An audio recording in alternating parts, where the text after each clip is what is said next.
me acordaba del libro de Génesis, cuando Dios diseñó la tierra, organizó la tierra y luego creó al hombre, y lo creó con un plan muy especial y muy puntual a Adán y a Eva. Y la Biblia dice que Dios los rodeó de lo mejor, de lo mejor, de lo mejor. Porque el Señor reordenó la tierra, la puso hermosa, dice la Biblia. Vio Jehová que todo lo que había hecho era bueno en gran manera, pero además de eso puso un Edén.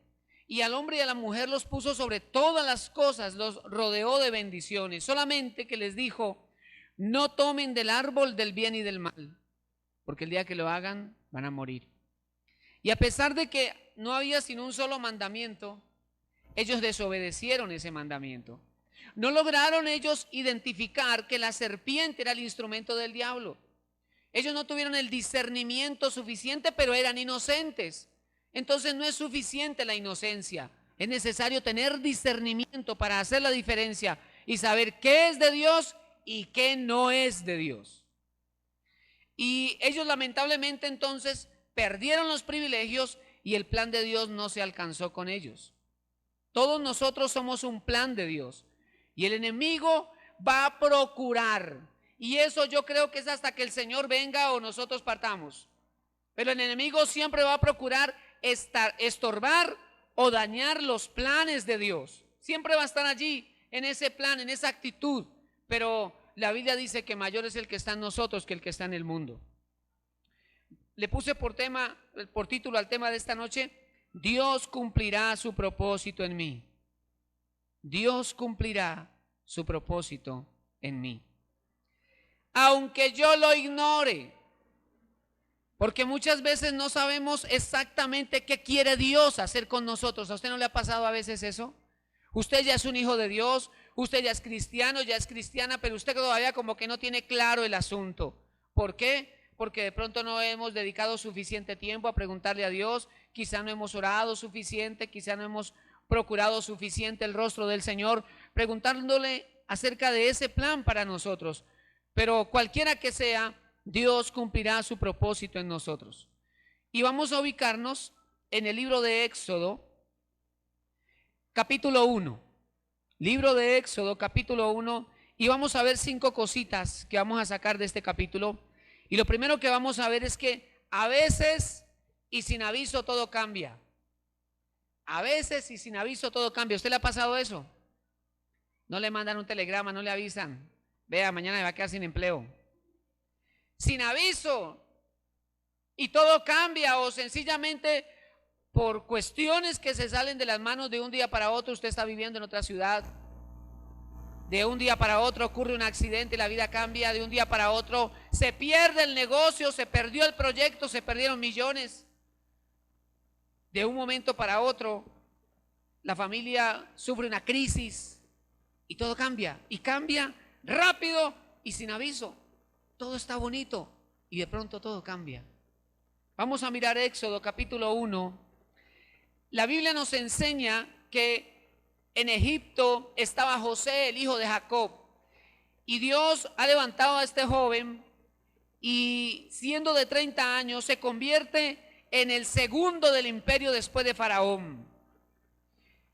Entonces él manda a llamar a su padre Jacob y a sus hermanos, los perdona por la decepción, y entonces, por ser el segundo en el imperio, los ubica en la tierra de Gosén, la mejor tierra de Egipto en cuanto a pasto se refiere. Y el pueblo de Israel, al ser un pueblo ganadero, entonces estaban en la mejor tierra, la tierra de Gosén. Pero resulta que un día murió José, el segundo después de Faraón. El pueblo de Israel se ha multiplicado, pero José muere. Vamos a leer Éxodo capítulo 1, versículo 7. Leamos del 7 al 11. ¿Están conmigo, hermanos? Verso 7 dice: y los hijos de Israel fructificaron y se multiplicaron y fueron aumentados y fortalecidos en extremo, y se llenó de ellos la tierra. ¿Cierto que el versículo está bonito? Ese versículo nos habla de multiplicación, nos habla de fruto, nos habla de que ellos están gobernando esa tierra, de que son muchos, de que se han fortalecido. Uno dice, ese versículo está lindo. Lamentablemente nos falta el pero. Versículo número 8. Entre tanto, en medio de toda esta prosperidad y multiplicación, versículo 8, entre tanto se levantó sobre Egipto un nuevo rey que no conocía a José. Y dijo a su pueblo: he aquí el pueblo de los hijos de Israel es mayor y más fuerte que nosotros. Ahora pues, seamos sabios para con él, para que no se multiplique y acontezca que viniendo guerra, él también se una a los enemigos y pelee contra nosotros y se vaya de la tierra. Entonces pusieron sobre ellos comisarios de tributos que los molestasen con sus cargas, y edificaron para Faraón las ciudades de almacenaje, Pitón y Ramesés. Detengámonos allí, hermanos. La Biblia dice que se levanta un nuevo faraón, un nuevo rey. Nunca conoció a José y tampoco conoció la historia de su familia. El hecho es que cuando él llega al trono, Israel se ha multiplicado y son muchos, y como leímos, tienen temor de ese pueblo que está creciendo tanto. Así que el rey egipcio planea someterlos y entonces pone sobre ellos trabajos pesados, dice la Biblia, y los manda a edificar dos ciudades, una ciudad que se llamaba Pitón y la otra ciudad que se llamaba Ramesés. Ahora, el faraón tiene como objetivo que ese pueblo esté subyugado, esté esclavizado, que ese pueblo no se vaya a levantar contra Faraón. Estas dos ciudades me llamaron la atención por sus nombres. La palabra Pitón significa persuasión, y eso me llamó muchísimo la atención. La palabra Pitón significa persuasión. También significa boca. Cuando miraba un poquito sobre este término, esa palabra en diferentes culturas y momentos de la historia, como en Grecia, Pitón está relacionada con la serpiente. Así que cuando nosotros recordamos Génesis, vemos que la serpiente fue el instrumento del diablo para engañar a Adán y a Eva. El poder de la serpiente natural y la de el Edén está en su boca, el veneno, ¿verdad? Cuando hacemos la aplicación de Génesis, vemos que el poder de la serpiente estuvo en las palabras. Miren qué interesante es que Pitón significa boca, que Pitón significa persuasión. Entonces estamos viendo una obra del enemigo a través de la cual, con palabras, con argumentos, persuade al pueblo de Dios para que no se ocupe de las cosas de Dios, sino que se ocupe de las cosas de Faraón. ¿Me hago entender, hermanos? Entonces, el objetivo era que el pueblo de Dios desgastara sus fuerzas, acabara con su proyección, con sus metas, concentrados en algo muy diferente a lo que Dios quería hacer con ellos. También la palabra Ramesés significa hijo del dios Sol. Quiere decir que esa ciudad fue construida en honor al dios Sol, a Ra, por eso Ramesés, al dios principal de los egipcios. De hecho, Faraón se consideraba hijo del sol. Así que esa ciudad era prácticamente como un culto en honor al dios Sol. Y eso estaba construyendo el pueblo de Dios. Imagínate, Israel estaba participando o construyéndole el culto a uno que no era su Dios. ¿Me hago entender, amados? Y los tenía ocupados en esas cosas. Y los tenía ocupados, este está mejor. Entonces, ¿qué vemos nosotros aquí? Ese pasaje nos hace pensar en algo. El enemigo procura hacer que el pueblo de Dios se ocupe de otras cosas que no sean el plan de Dios. ¿Cuántas veces hemos visto a una persona que conoce a Jesucristo, se enamora del Señor, comienza a buscar a Dios y Dios le revela el plan con él o con ella? Y Dios le muestra cosas lindas, cosas hermosas, pero de pronto un día empieza a venir con fuerza el mundo, a traer sus ofertas, sus alternativas, ¿no? Sus tentaciones, y ese cristiano o esa cristiana fiel da un paso allá y se aparta y se va por ese camino, ¿verdad? y pasados 20 o 25 años quizá vuelve al Señor, vuelve a los caminos de Dios, lleno de moretones y dolores, pero vuelve a los caminos del Señor reconociendo que necesita a Dios y que el camino de Dios es el mejor. Y saben, Dios es bueno y tiene los brazos abiertos para recibirle, pero perdió 25 años. ¿Me hago entender? Entonces el enemigo allí está haciendo que la fuerza del pueblo de Dios se concentre en algo que no es el plan de Dios. Y la situación cambia. De pronto ellos estaban contentos, estaban multiplicándose, estaban creciendo sus ganados, el pueblo estaba llenando la tierra, y de un día para otro todo cambia. El enemigo mete la mano para dañar las cosas, como a veces nos ocurre a nosotros. Tal vez estamos caminando bien con Dios, estamos contentos porque estamos leyendo la Biblia y Dios nos está dando revelación, estamos buscando a Dios y empezamos a ver cómo el Señor nos abre puertas y la vida comienza a cambiar y empezamos a ver bendición, pero de pronto todo cambia. El matrimonio está fluyendo en esa armonía linda, ¿no? Así, él como en las propagandas, él camina y flota y va al encuentro de ella también viene flotando.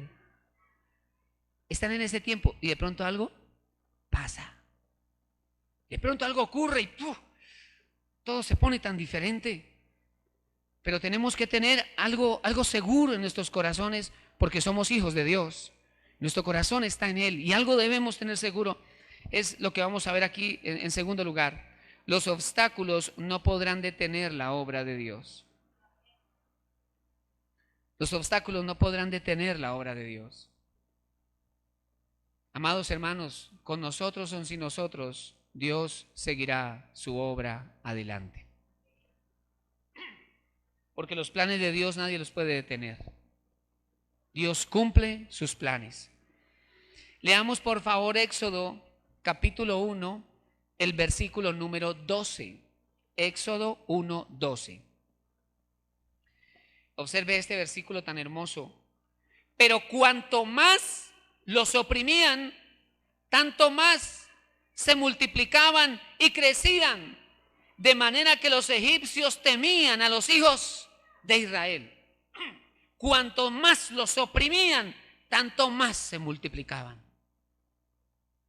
El enemigo quería acabar con el pueblo de Dios, con el linaje de Dios. Y en la medida en que el enemigo más se levantaba, Dios más los multiplicaba. Esta situación la vemos también en la historia de la iglesia cristiana. La historia nos enseña que los primeros 300 años de la iglesia cristiana fueron los 300 años de mayor persecución contra la iglesia. ¿Y qué sucedía en ese tiempo? Quemaban un cristiano y aparecían 1000 más. Perseguían una iglesia y aparecían muchas más iglesias. Así que nosotros llegamos a una conclusión: a mayor persecución y oposición, mayor crecimiento y multiplicación. Cierto que a veces la vida se pone difícil, hermanos. A veces se pone complicado, como que llegan pruebas, llegan crisis, llegan problemas. ¿Le ha pasado? Y que usted dice, no, pero esta semanita esto pasa. No, la otra semana se pone peor. Y usted dice, ¿qué va a pasar? Pero hermano, ya nosotros los hijos de Dios lo que tenemos que hacer es doblar las rodillas, siendo conscientes de algo. Cuando la cosa se pone difícil es porque algo grande viene. La Biblia nos lo enseña. La historia de la iglesia cristiana nos lo enseña. El pasaje que estamos leyendo hoy nos lo enseña. Cuanto más Faraón y su pueblo quiso oprimir a Israel, más se multiplicaba Israel. Esto es un principio, porque al final, hermanos, el plan de Dios prevalecerá. Y entramos aquí a la tercera cosa que les quiero compartir. Cuando haces la voluntad de Dios, su respaldo está contigo.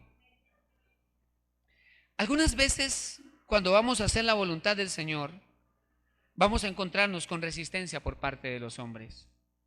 Pero hermanos, es necesario primero obedecer a Dios que a los hombres. Algunas veces por tomar ciertas decisiones, porque es la voluntad de Dios, vamos a perder popularidad. Pero la vida cristiana no se trata de ser populares. La vida cristiana se trata de hacer la voluntad del que está sentado en el trono. Y ese ejemplo nos lo da el Señor Jesús. Hágase tu voluntad y no la mía. La palabra del Señor dice, escúcheme, si sois vituperados, o sea, calumniados, por el nombre de Cristo, sois bienaventurados, porque el glorioso Espíritu de Dios reposa sobre vosotros. Cuando pensamos, como yo les decía ahora, en el primer siglo de la iglesia, cuando la iglesia fue perseguida, en el libro de los Hechos dice que Jacobo fue muerto a espada. En el año 66, año 68, Pablo fue decapitado. De los 12 apóstoles, 11 murieron torturados. El único que murió de vejez fue Juan. De resto todos fueron perseguidos. Pero él no murió así torturado, pero estuvo desterrado en la isla de Patmos a causa de la predicación del evangelio. Entonces fue un siglo de persecución impresionante. Pero la Biblia también dice que en la medida en que la iglesia fue perseguida, de Dios había un poder impresionante sobre la iglesia. Había maravillas, señales y prodigios que sorprendían a la gente. A mayor oposición, mayor unción del Señor. Porque así lo ha diseñado Dios. Entonces, cuando nosotros seamos calumniados, pero calumniados por razón del evangelio, porque si hablan mal de un cristiano que no está pagando las cuotas, pues ¿qué van a decir? Pues lógico. ¿Sí me hago entender, hermanos? Ay, vea que están hablando mal de mí, ¿por qué no hace 2 años no pago la cuota? Pues ¿qué quiere que diga? Que lo feliciten. No, señor, eso está mal hecho, usted tiene que pagar. ¿Está haciendo entender, hermanos? Es que a veces nosotros decimos, es que es el diablo, pastor puerco, ese día. No todo es el diablo. Muchas veces es negligencia de nosotros, mal testimonio nuestro. Pero cuando a causa del evangelio, cuando a causa de ser fieles al Señor y de hacer la voluntad de Dios, somos calumniados, somos perseguidos, somos señalados o menospreciados, la Biblia dice, el glorioso Espíritu de Dios reposa sobre vosotros. Entonces las calumnias de los demás lo que hacen es promoverme a un nuevo nivel de unción. Entonces nosotros tenemos que ver los problemas como una bendición. Que la gente está hablando mal. Y generalmente nosotros somos bien carnalotes, ¿no? Cuando están hablando de nosotros, que me lo digan en la cara, espere y verá que yo me la encuentro hoy, que no sé qué. No. Si están hablando mal de nosotros por hacer la voluntad de Dios, por predicar el evangelio, por ser fieles a Jesucristo, allá en su cuarto diga, gracias Señor, tú los estás usando para ungirme más a mí. Cuando se presentan esas situaciones, dé gracias a Dios, porque Dios le está ayudando a usted a crecer. Vamos a ver ahora en cuarto lugar que Dios cumple sus promesas. Dios es fiel. A nosotros los hombres nos fallan, ¿verdad? Vea, este lunes yo le cuadro eso. El asunto es que como todas las semanas tienen un lunes, a saber cuál, ¿no? ¿Cierto? Yo le dije el lunes, pero no cuál. Tercer lunes pues de diciembre y están en enero. O cuando la institución X nos dice, no, ya salió la carta y el próximo 17 usted tendrá respuesta a su petición. Llega el 17, el 18, el 95, el 320, nada. A nosotros las personas, las instituciones, los familiares nos pueden fallar, pero Jesucristo nunca nos va a fallar, porque Él es fiel, Él cumple sus promesas. La Biblia dice que no hay cambio ni sombra de variación. Dios no dice una cosa hoy y dice otra mañana. Dios no dice una cosa hoy y al mes está diciendo otra. Dios no se arrepiente, Dios dice algo y lo cumple, porque Él es fiel. Leamos por favor el versículo número 12, pero haciendo énfasis en la parte final. Versículo 12 dice: pero cuanto más los oprimían, tanto más se multiplicaban y crecían, de manera que los egipcios temían a los hijos de Israel. Amados, el imperio era el egipcio, el faraón era el rey, el ejército era de soldados egipcios, eran los que tenían los caballos, los carros, las armas, era el imperio. Pero le tenían miedo a los israelitas, le tenían temor. Y cuando leemos en la Biblia que los egipcios le tenían temor a los israelitas, estamos viendo el respaldo sobrenatural de Dios sobre su pueblo. Era tal el respaldo de Dios sobre su pueblo, tal la presencia de Dios sobre su pueblo, que los egipcios tenían temor de ellos. El pueblo de Israel seguía multiplicándose y se multiplicaba de manera exponencial. Y entonces Faraón ponía trabas, Faraón ponía cosas: multipliquen el trabajo, que hagan esto, que hagan lo otro, y el pueblo se seguía multiplicando. Porque cuando Dios tiene un plan, no importa lo que el diablo quiera hacer, Dios cumplirá su plan. Eso sí es claro. La mano del Señor estaba sobre el pueblo, y el pueblo se multiplicaba porque Dios ya lo había dicho. Años atrás, Dios le había hablado a Jacob, el padre de José, y le dijo, en una oportunidad le dijo: Jacob, no temas descender a Egipto, porque allí haré de ti una gran nación. Y Dios no se olvida de lo que promete. Hermanos, tal vez nosotros nos olvidemos de las promesas. ¿Usted ha dejado de cumplir alguna promesa? Bueno, los otros no, que el Señor los bendiga. Hay como 2 que se han fallado. Sobre todo los niños, ¿no? Los niños sí son tremendos.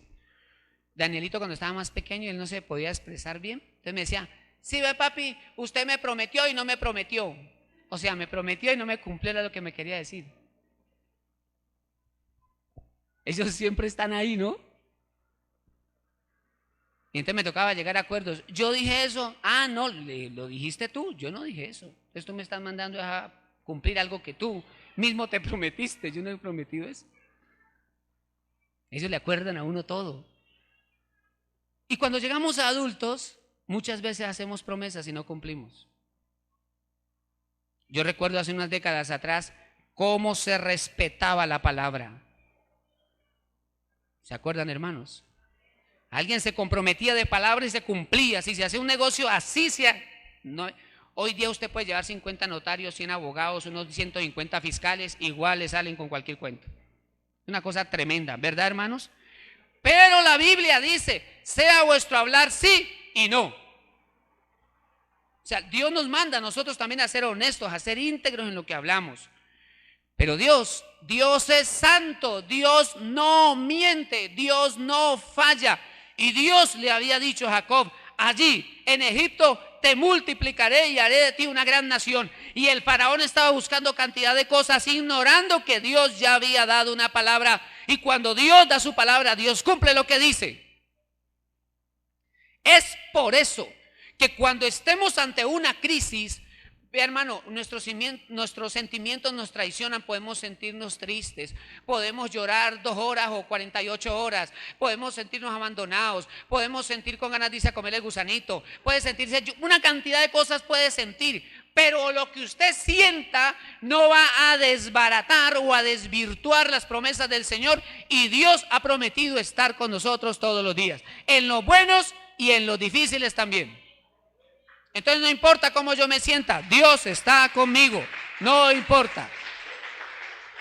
Gloria a Dios, Él es fiel. Entonces tal vez usted no sienta la cosquillita, porque es que a veces nuestros sentimientos nos engañan. Pero si está Dios, ¿y yo por qué no siento?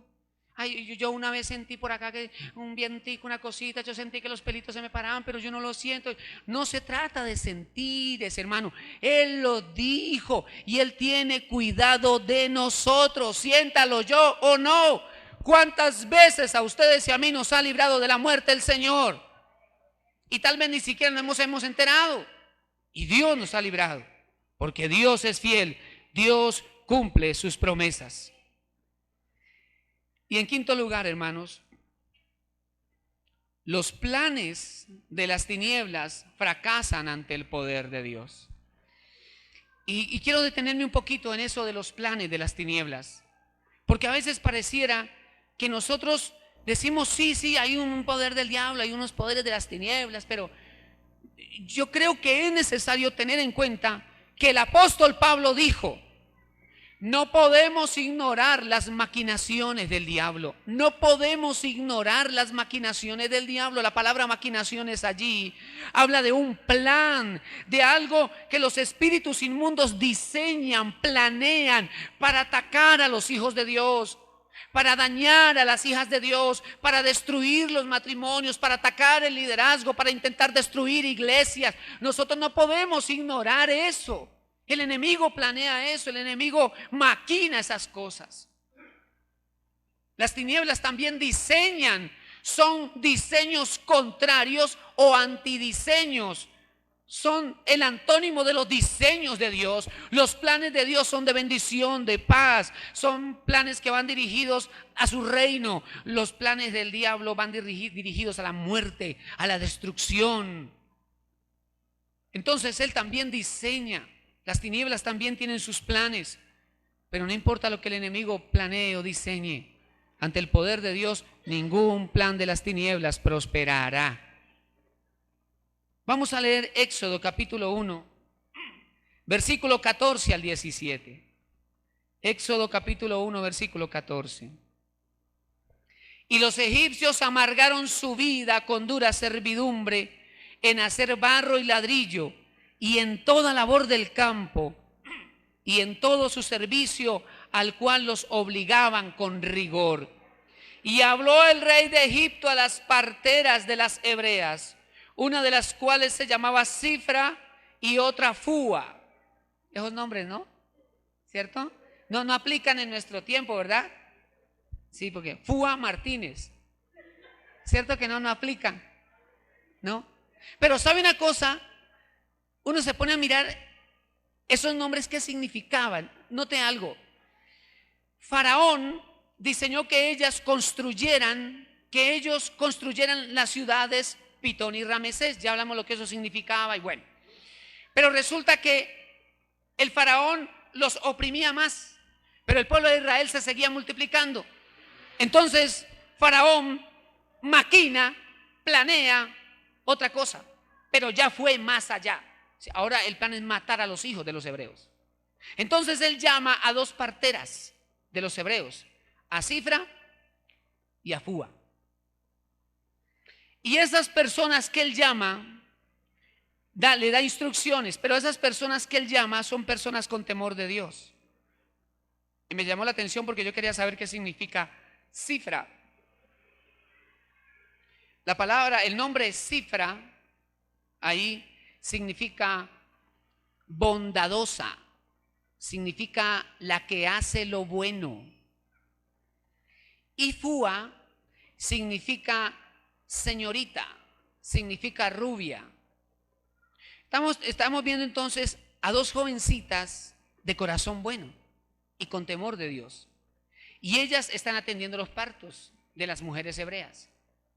Y Faraón las llama y les dice: ustedes van a hacer algo. Miremos ahora, versículo 16. Cuando asistáis a las hebreas en sus partos y veáis el sexo, si es hijo, matadlo, y si es hija, entonces viva. Pero las parteras temieron a Dios y no hicieron como les mandó el rey de Egipto, sino que preservaron la vida a los niños. O sea, que aunque Faraón diseñó un plan para destruir al pueblo de Dios y evitar el plan del Señor, que era la multiplicación y el crecimiento, porque el diablo siempre va a querer dañar los planes de Dios. llama a dos mujeres, pero esas dos mujeres eran temerosas de Dios. Eso nos enseña que el plan de Dios se cumplirá aunque Dios tenga que usar a ciertas personas. A veces nosotros no sabemos quién es. A veces nosotros ignoramos de qué manera Dios puede usar a alguien. Pero Dios sabe lo que hará. Porque al final Dios cumplirá su plan. Dios puede usar a veces al que menos usted piensa. ¿A usted no le ha pasado a veces en la vida o ha visto que en tremenda crisis económica viene aquel personaje que usted nunca esperaba y le dice, vea, aquí le mandaron? O en la empresa o en un proyecto o en un negocio a usted le dicen, mire, se le adjudicó este contrato a usted porque a usted lo recomendó fulano de tal. Sí. Y usted se queda como de una pieza. ¿Le ha pasado casos de ese tipo? O a veces el que menos usted espera lo invita a almorzar. Y justo ese día en su casa usted no tenía sino ese limón viejo ya amarillo. No había nada más. No, amarillo no, café. Sí, yo también los he tenido, hermano, claro. Y entonces usted dice, Dios. Por eso es que a veces nosotros decimos, así Dios tenga que usar al mismo diablo, cumplirá sus planes, porque el plan de Dios prevalecerá. Pero en este caso, Dios permite que Faraón se reúna con dos mujeres y él las instruye, les dice cómo es la cosa, pero las mujeres no le copiaron, porque eran instrumentos de Dios. Dios sabe dónde pone sus piezas. Dios sabe cómo hace las cosas. Y la Biblia dice que ellas tenían temor de Dios. Ellos, los egipcios, tenían miedo de los israelitas. Y ese miedo, escúcheme esto, ese miedo los llevó a ser crueles. Ese miedo los llevó a oprimir más a los israelitas. Eso nos enseña que mucha gente es cruel, que mucha gente oprime, que mucha gente es mala por miedo.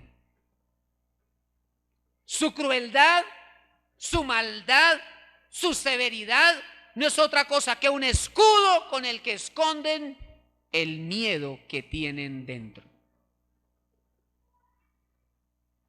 Eso era lo que pasaba con ellos. Ellos tenían miedo y por miedo hacían cantidad de cosas contra ellos. Por eso muchas veces esa actitud orgullosa, soberbia, no hace más que esconder el miedo que hay en el corazón. Aquí vemos que el faraón diseña destruir a los hijos de Dios, pero observe algo.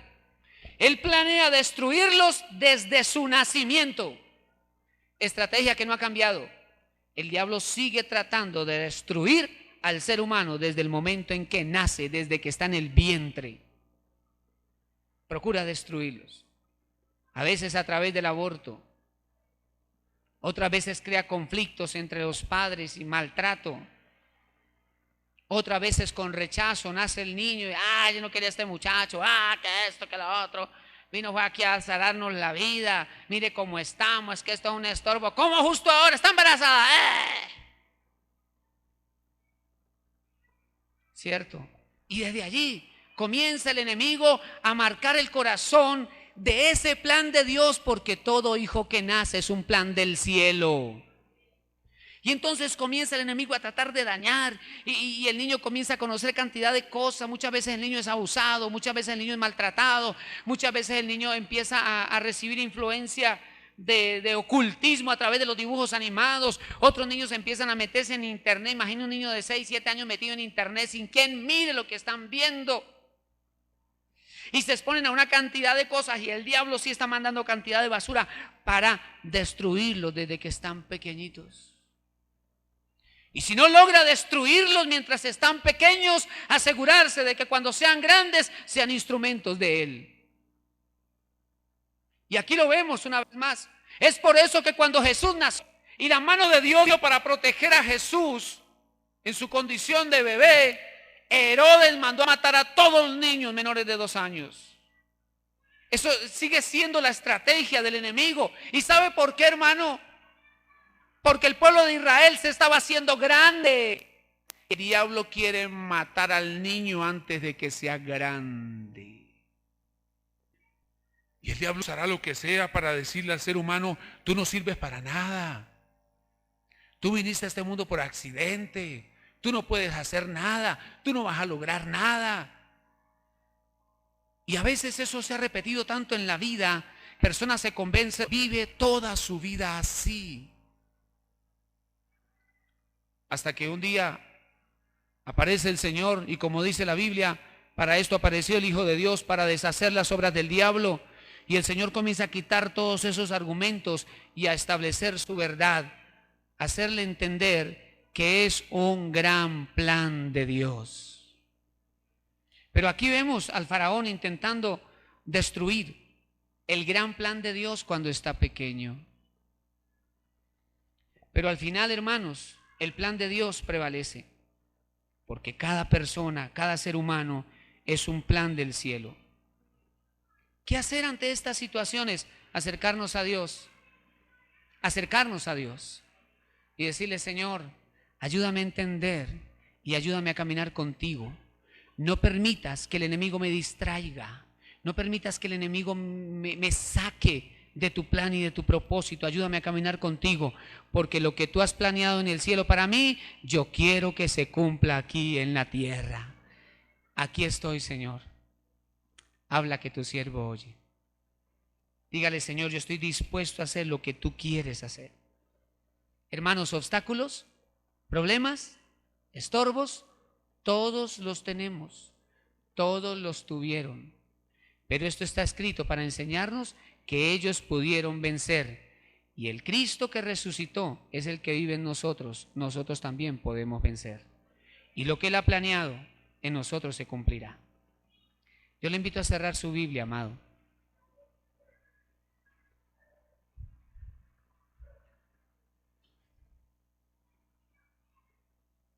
Un día, en medio de esa orden, hermanos, en medio de ese decreto de Faraón, porque fue un decreto de muerte, ningún niño